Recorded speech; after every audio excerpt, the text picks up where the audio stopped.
Naniniwala si Attorney Jeremy Lotoc ng National Bureau of Investigation na may kinausap si Vice President Sara Duterte para patayin si Pangulong Bongbong Marcos, First Lady Liza Araneta Marcos at dating House Speaker Martin Romualdez. Iginiit niya yan sa muli niyang pagsalang sa impeachment trial ng bise. Ipinunto naman ng defense team na ang galit ng bise ay reaksyon lang sa mga banta umano sa kanyang buhay. May unang balita si Mark Salazar. Mag-iingat po kayo. Baka po mamaya kasi totoo yung mga naririnig namin or yung, I don't know if it's true, na meron daw silang Operation Romanovs. Huwag kang mag-alala, ma'am, sa security ko. Kasi may kinausap na ako na tao. Muling naungkat ang Operation Romanov sa impeachment trial sa gitna ng pag-iba ng depensa sa testimonya ni NBI Regional Director Attorney Jeremy Lotoc.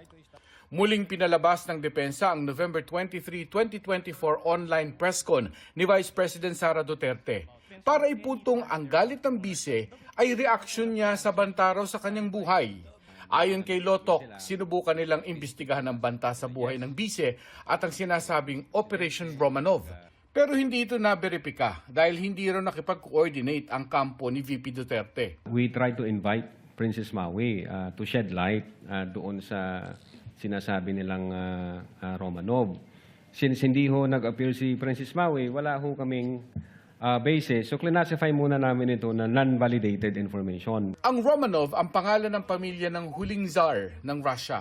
Ipinapatay siya at ang kanyang pamilya noong 1918 na mga revolusyonaryo pagkatapos ng Russian Revolution. Sa ibinigay na konteksto ng depensa sa paglilitis, ang Operation Romanov ay isang plano para patayin ang pamilya ni Vice President Duterte. Pero nagtataka raw si Senator Judge Raffy Tulfo dahil si Davao City Mayor Baste Duterte anya ang alam niyang unang gumamit ng salitang Romanov sa isang mensahe sa Pangulo. It was Baste Duterte ang nabitaw ng salita na yon, warning sa first families. Hindi ipinalabas sa trial pero sa isang public speech nagsalita si Mayor Duterte noong January 2024. Just a simple message sa ato ang Pangulo. From now on, before you go to bed, think of the Romanovs. Think of Benito Mussolini and his wife. And think of what happened to you in 1986. And maybe you'll reconsider the direction that you are taking. Until today, when Senator Judge Raffy Tulfo clarified na yung palang Oplan Romanov a threat against the first family. Yes, sir. Ang impression ko since last week, nung pag-uusapan natin yung Oplan Romanov, a threat ito against the Vice President. Si Senator Judge Alan Peter Cayetano sinabing maghinay-hinay muna bago isiping pinagbantaan ni Mayor Duterte ang pamilya Marcos. There's a thin line between a warning and a threat. Mayor Baste was doing a parallel ng 1986 na paalis yung mga Marcoses via revolution.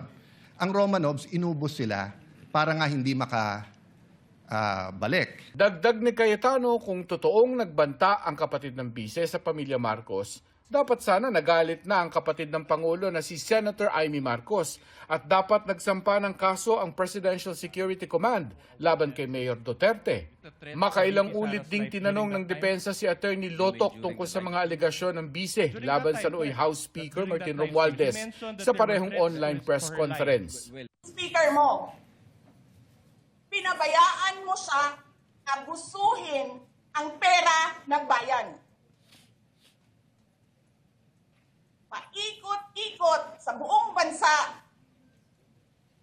namimigay ng pera na para bang kanya yung pera.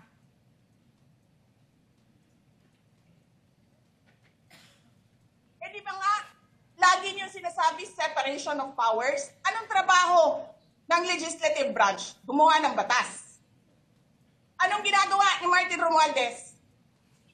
Nagdidirect ng DSWD, namimigay ng ayuda. Do you know for sure if this statement by the Vice President or any part thereof happened in real life? Based on our investigation, yes. You're admitting that Martin Romualdez goes around the country to distribute money? I have to object now, Your Honor. Compound question. Your Honor, my question is the statements or any part thereof. Objection is sustained. The witness is incompetent to testify as to the truth of the matter stated by the Vice President. Itinanggi na noon ni Romualdez sa mga paratang. Pero punto ng depensa, sa pagpapalabas ng video, kung walang personal knowledge, Attorney Lotoc tungkol sa ibang mga sinabi ng bise sa online press conference, wala rin ba siyang personal knowledge na kumontrata nga ng assassin si Duterte para patayin ang Pangulo? If you have personal knowledge, based on this, that the Vice President really contracted an assassin. Ask an answer. Or, a person. We do believe that the Vice President had contracted, but I don't have personal knowledge. Kung personal knowledge ang gusto niyong malaman. Pero we do believe, based on the evidence that we've gathered and based on our investigation. Ang prosekusyon nagkaroon muli ng pagkakataong makapagtanong para lalong makapagpaliwanag ang testigo nilang si Lotoc sa tinatawag na redirect. Isang tinalakay ang tanong ng depensa tungkol sa mga pagkakamali sa ilang dokumento ng NBI gaya ng mga petsa. Sa muling pagtatanong ng prosekusyon, iginiit ni Lotoc na walang epekto ang mga sinasabing pagkakamali sa nakita sa video ng umano'y pagbabanta ng bise. They don't have any effect at all. Those typographical errors does not alter the fact that the video exists. It does not alter the fact that the Vice President uttered those statements. And it does not alter the fact that the findings of the NBI is that the Vice President committed the crime of grave threats and inciting to sedition. Okay, Your Honor. now. Ipinunto rin na hindi umano binawi ng bise ang kanyang banta gaya ng makikita sa isa pang video na nakunan 3 araw matapos ang online press conference noong 2024. Pinalabas ang bahagi ng video sa impeachment court. I was asked during a press briefing by a media person if I know of these plans, if you can say the word, if that is the correct word to use here, plans. So I answered. I was asked Romanov, and then I answered. I was told by 2 people, this is the first time I've heard of Romanov, so that is the 3rd already. And I said, don't worry about my security. If they kill me, if I die, kapag pinatay ako, or kapag namatay ako, in the context of don't worry about my security. So this means pinatay ka. Diba? Kasi hindi ka naman mamamatay by heart attack in relation to your security. Diba? So, pag namatay ako, I already asked a person to take revenge against 3 individuals. So, Giit ni Lotoc lumabas sa kanilang investigasyon na nagbanta ang bise at seryoso ito bilang siya ang ikalawang pinakamataas na opisyal ng bansa. What is the emotional state of the Vice President? When we tried to connect that in the November 23, 2024 event and the November 26, 2024 utterances, it shows na hindi ho nagbibiro yung Vice Presidente nung inatter niya yung mga utterances nung November 23. At the same time, yung pagiging furious niya, at yun nga, yung sabi ko, yung fuming limad ng November 2023, dala pa niya hanggang doon sa November 26 kasi nireiterate po niya, Your Honor, at inadmit po niya na meron siyang kinausap na tao to take revenge. Did you consider that statement, that fact, that it was only in response to Princess Mau's statements? If any. Well, I don't think so, Your Honor, kasi yung utterances, yung nature ng utterances, may kinausap na ako, ma'am, huwag kang mag-alala. So, ibig sabihin, even before the questions was asked, may kinausap na ho ang Vice Presidente. There is intent on the part of the Vice President. The Vice President is determined insofar as that statement is concerned. At the same time, the utterances were not product of a temporary fit of anger or spur of the moment. In other words, the utterances, the threat was real, was serious, Your Honor. Ang presiding officer ilang beses ding nagpaalala na iwasan ng abogado ng depensa at prosekusyon ang mga side comment.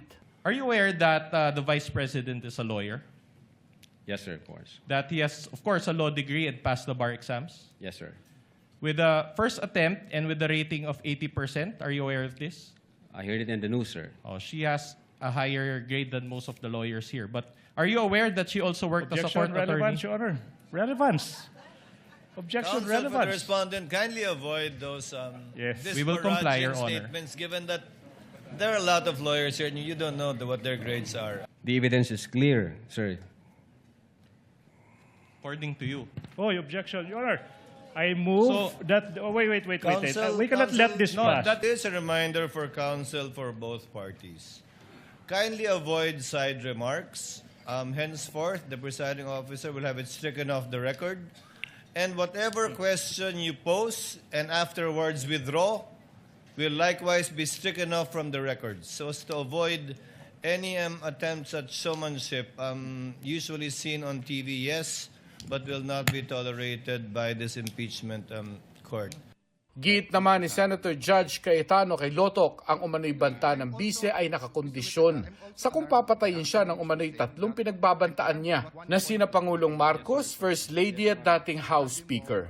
Aniya, kung hindi naman nila balak ipapatay ang bise, bakit sila matatakot? Ang sinabi ni VP Sara, pag pinatay ako, patayin silang 3. So kung wala naman silang 3 balak na patayin siya, why would they feel threatened? We qualified that grave threats sa term namin as event-based condition na yun nga, pag nangyari yung event, magti-trigger ngayon yung threat ng Vice President. Now, insofar as na-threaten sila, yung sinasabi mo po, sir, na pag namatay si Vice President, tsaka papatayin ngayon ng tao na inutusan niya, yung 3, ang isa sa alarming, na very alarming part na nakita namin, yung mga sasakay ho na grupo po eh.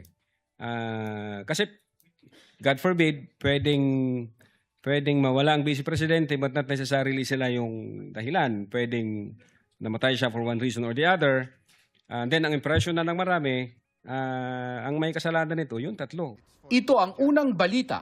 Mark Salazar, GMA News.